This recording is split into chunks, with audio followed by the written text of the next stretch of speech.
So in this box right here, I have something that many would probably consider to be the best value in Apple's entire product lineup.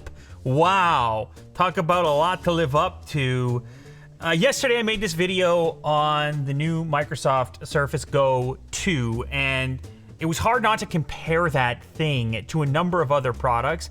But when it came to comparison against Apple products, it was difficult to figure out what exactly that product was competing with. I knew it was an iPad, but the question was, which iPad? And inside this box, I have Apple's best value in iPad.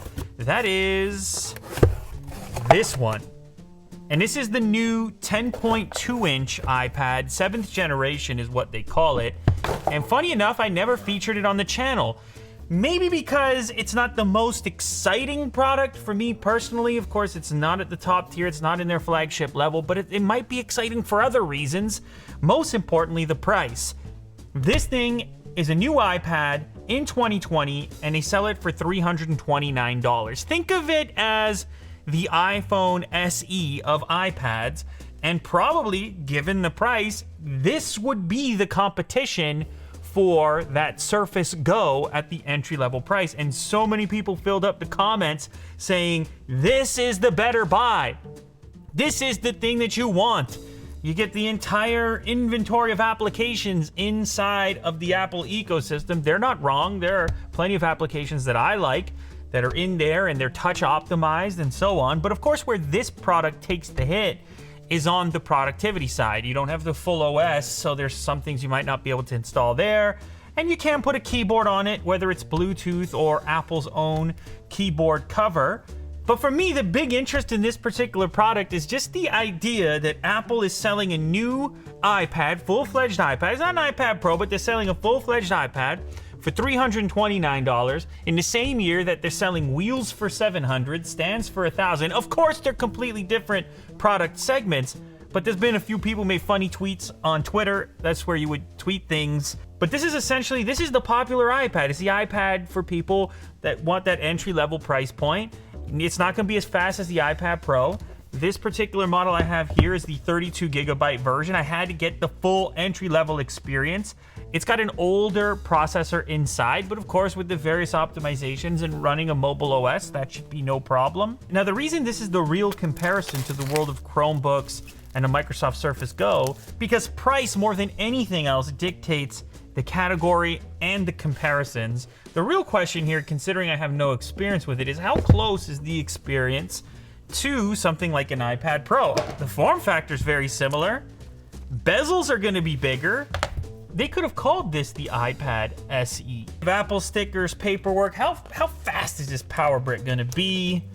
It's 15 watt, 10 watts. Lightning connector, so it doesn't get the USB Type-C love that the Pro model gets. So those are some drawbacks, but how can you even compare this to an iPad Pro that's up over $1,000? You start to accessorize that thing, it costs you a fortune. Okay, now, much like in my pros video that I made for the iPhone SE, this thing has some big bezels on the front that are kind of a throwback. They remind you of the olden days.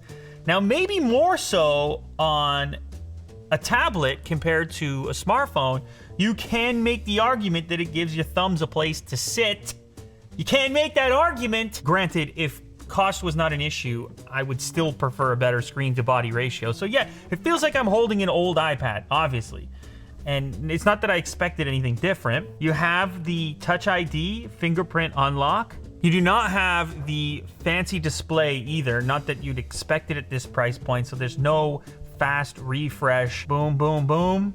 Boot it up, and obviously the thing that comes to mind, this is a touch-based interface. I remember when iPads first launched, people say it's just a scaled up, it's just a bigger iPhone. Well, it is, and that's kind of what's good about it. It's what's bad about it, it's what's good about it. I remember in the early days we talked about what would an iPad be like if it ran a full-fledged OS X type operating system.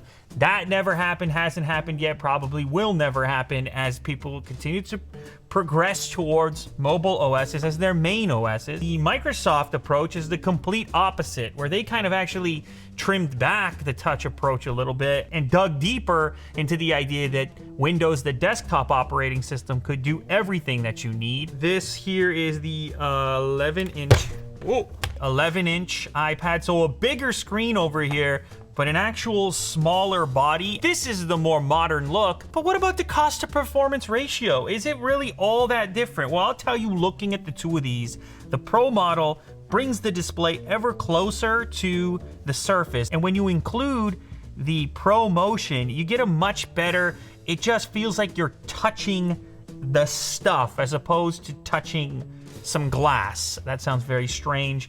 You would see the difference in experience if you touch them. But still, I'm not one of these people that's transitioned to doing any heavy tasks on here. Maybe a little bit of music production I've experimented with, but I'm not editing videos over here. Yeah, I mean, it might be a little bit less snappy, obviously. It's not running the latest chip.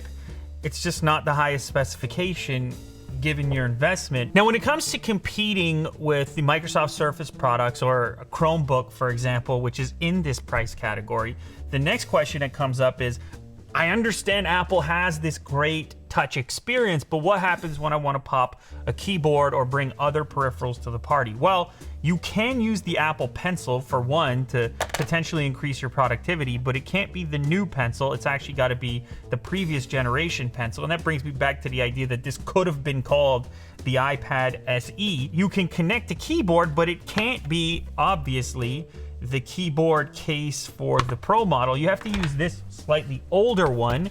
And this model, I never liked. You know I'm picky with the keyboards, I told you this already. But this model's kind of a bit strange because it acts as your cover also, and you connect it like this, but then it only covers the front of your iPad, so you never felt super comfortable just chucking this onto the car seat or onto a table because the entire back is exposed. And then once you get it up anyways, like this, there's a weird, you pull the keyboard and then you do that, and the front edge kind of wobbles a little bit, and it's just, yeah.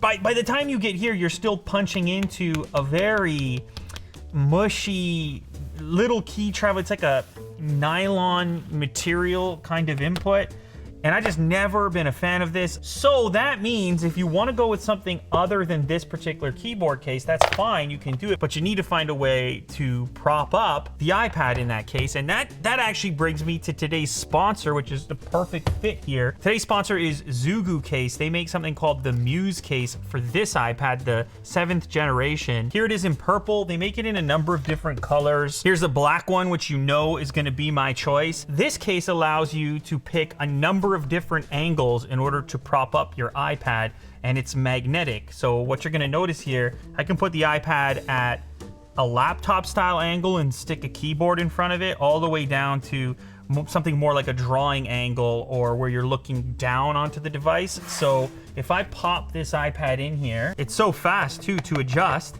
and it clicks into place all the way up. So this angle here is actually going to give you somewhat of a laptop style experience, or maybe a couple more down. The point is that you can pick whatever you like, and then you could bring your own keyboard to the party, kind of like this. Of course, the benefit here is obvious. Now, this is an expensive mechanical keyboard, but of course you could bring any. You could even get a slimmer, more portable one. This is a pretty decent compromise around Apple's case. On top of the fact that Apple's keyboard isn't very tactile, it's also expensive. That keyboard case, which doesn't cover the back of the device, is 150, 160 bucks. This one, on the other hand, is 49, and you can check the reviews on Amazon. You don't have to take my word for it. People love this thing. It covers the entire product, full protection, and it even has a neoprene slot for an Apple Pencil, which is a nice little touch. I can't tell you guys how many times this thing has popped off the side of the mag. As much as I love magnets, this one could have been a tiny bit stronger. Inevitably, when I throw this thing around, it will pop off from time to time. So there's a solution for that as well. Just remember that this iPad requires the previous generation Pencil, not the latest one. Just hit the Amazon link in the description and you can check it out for yourself. Like I said, read the reviews from a bunch of people. These guys have been doing it for a while for a number of iPads, picking any angle you might like and then bringing your own keyboard. It'll even stick to a fridge. This thing will stick to a fridge. Maybe for a recipe, a tutorial, So you could make Willie Doo's famous tacos? Do we still have some half-decent speakers over here? Why don't we find out? And let's turn up the volume just a touch here. Which continues this progression towards the what is a laptop conversation. Be a laptop, it's not called a laptop, but when you pair it up with their signature type cover, progression towards the what is a laptop conversation. Oh man. Okay, so that's a big improvement there, in my opinion. Maybe I'm sensitive to audio, but...